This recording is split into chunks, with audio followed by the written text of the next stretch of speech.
envie d'entreprendre, volonté de réussir, regardez le Club Éco d'Objectif-News.tv avec la Banque Populaire Occitane.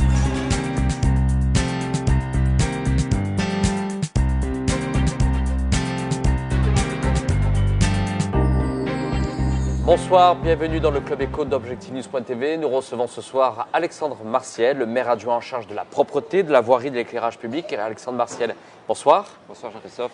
Alors depuis que vous avez été élu maire adjoint de l'ensemble de cette délégation, vous avez mis complètement l'accent sur l'innovation. Qu'est-ce qui vous a amené à revoir et à repenser votre délégation ? Alors, c'est pas de l'innovation pour de l'innovation, c'est parti d'un certain nombre de constats, de manque, je dirais, dans l'espace public et de propositions finalement des grands groupes industriels à l'endroit d'un certain nombre de problématiques qu'on rencontre dans l'espace public. Et du coup, il fallait innover, c'est-à-dire qu'il fallait trouver l'idée, associer entreprises, chercheurs, trouver l'espace public pour le tester et ensuite le promouvoir, tout simplement. En tout cas, vous occupez parfaitement le terrain médiatique parce qu'aujourd'hui, quand on parle de Toulouse dans les JT nationaux, que ce soit sur TF1, sur France Télévisions, on parle souvent de ces questions d'innovation que vous avez initiées à la fois, comme je disais, dans des sujets sur la propreté, l'éclairage public, où vous essayez de faire travailler à la fois les laboratoires, la recherche et les entreprises pour que vraiment Toulouse soit la ville où on innove sur ces sujets-là.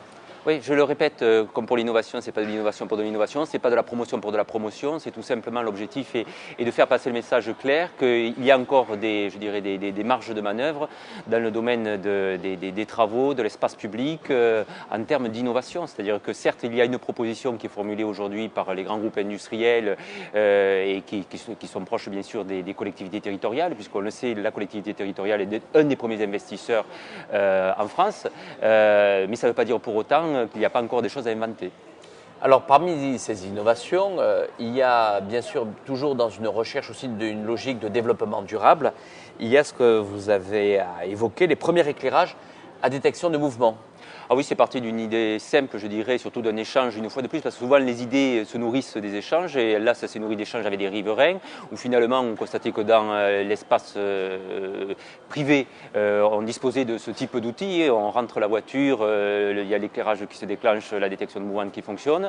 Pourquoi ne pas l'appliquer dans l'espace public? Pourquoi ne pas l'appliquer à des lampadaires de rue classiques? Et donc là-dessus, j'ai mis les services qui se sont engagés dans cette aventure, et aujourd'hui on en est à un point que nous avons été les premiers à le faire, et aujourd'hui 3 industriels dans le monde vont le fabriquer et le mettre sur catalogue à la fin de l'année.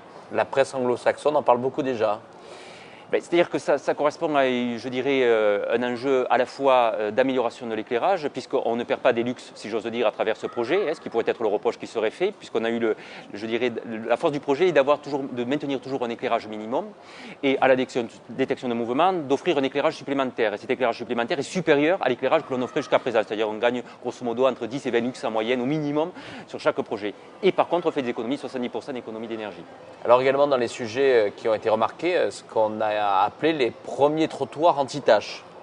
Les trottoirs anti-taches, c'est pareil, c'est parti d'un constat dans l'espace public toulousain. Nous avons une salissure, je dirais, incrustée. D'ailleurs, c'est ce que nous avons découvert à travers une petite expérience de grenaillage de nos trottoirs. Nous avons une salissure incrustée dans nos trottoirs.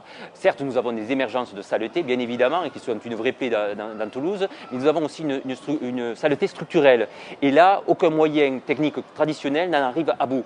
Ni le nettoyeur haute pression, ni le balayeur, bref, aucune solution concrètement du côté industriel. Donc, j'ai lancé un laboratoire spécialisé dans la durabilité des matériaux de l'université Paul Sabatier et une start-up toulousaine installée sur Castanet, donc pour essayer d'élaborer et de répondre à une commande assez simple. Existe-t-il aujourd'hui des trottoirs, des lasures anti-taches? Non, il n'en existait pas, il fallait les inventer. Alors Alexandre Martiel, on connaît que Toulouse est une ville où la dimension développement sur la géolocalisation est assez présente au travers d'un certain nombre de PME, d'entreprises innovantes. Et là, vous avez souhaité justement lier cette expertise-là avec la question de la voirie du stationnement des véhicules. Alors, là aussi, très étonnamment, cette idée, elle est venue au moment du débat sur Galiléo, donc il y a déjà quelques années. Et mon sentiment, et le sentiment, je sais, qui était partagé par d'autres, était qu'on avait une telle concurrence américaine que peut-être l'enjeu, il n'était pas tellement sur l'outil, mais qu'il serait un jour plutôt sur la question des services. Et à ce moment-là, quand je regardais, et quand nous avons eu des échanges entre copains, qu'on a réfléchi quels sont les services qui manquent actuellement, on s'est dit, mais il y a peut-être un service tout simple, c'est j'arrive dans une ville où je suis dans ma ville et je cherche une place de stationnement disponible et je peux la repérer en temps réel sur mon outil classiques de type smartphone, Android, etc. Et donc c'est parti de cette idée et très vite le message que j'ai fait passer dans le cahier des charges auprès des laboratoires et d'une entreprise toulousaine, ça a été mais il faut imaginer un produit qui soit entre guillemets low cost, c'est-à-dire que ça concerne forcément massivement un nombre de places très significatif dans n'importe quelle ville, donc ça veut dire qu'il faut un produit qui ne soit pas forcément de type géolocalisation satellitaire, mais qui soit un autre type de géolocalisation. Et là-dessus, l'entreprise notamment avec laquelle on travaille, Liberta, et le CNES ont été chercher dans les cartons une technologie qui était un système d'échange d'informations massif, mais qui ne reposait pas sur des satellitaires, mais sur un autre système venu de Vénus. Alors à quelle échéance, Alexandre Martial, il va y avoir le développement de cette technologie à Toulouse et pour essayer justement d'avoir un maximum de places de parking qui soient équipées de cette technologie-là? Alors il faut bien dire avant tout que la logique du stationnement est une logique bien sûr qu'il faut penser. Il y a une politique du stationnement à Toulouse et là on est simplement sur un outil d'aide à la maîtrise de cette politique du stationnement. Donc chaque ville a sa politique du stationnement. Et dans notre cas présent, on est plutôt sur une politique de stationnement liée à des places réservées de type résident, livraison, etc., urgence. Donc l'intérêt évidemment est de permettre de vérifier l'adéquation entre la sonde qu'il y a dans le sol et je dirais la destination de la voiture, si elle est de type livraison, handicapé, résident, etc. Et l'idée est d'abord de faire l'expérimentation sur une quarantaine de places dans les mois à venir pour tester le produit.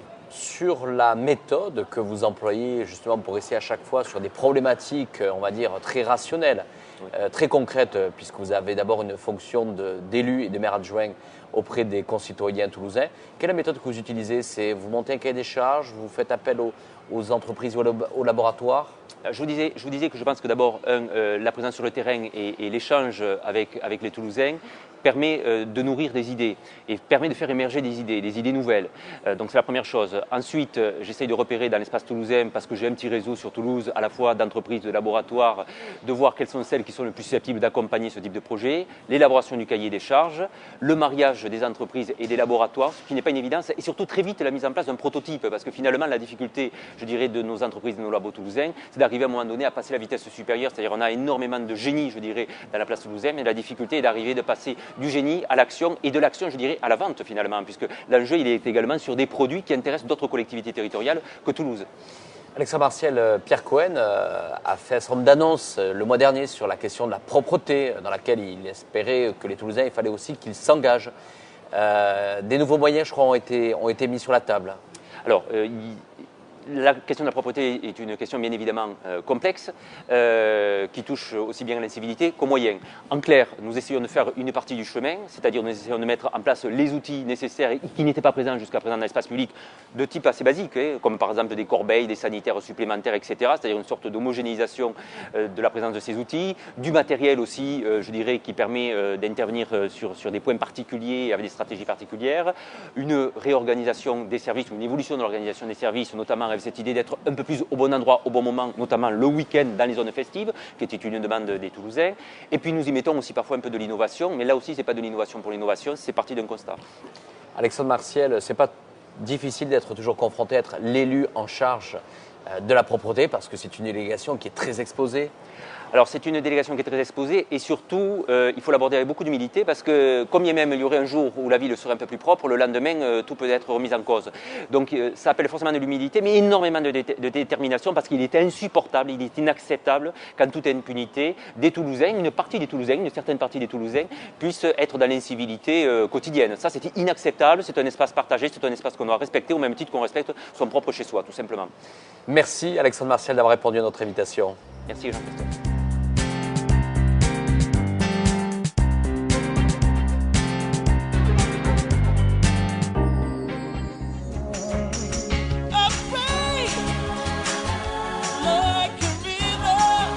Envie d'entreprendre?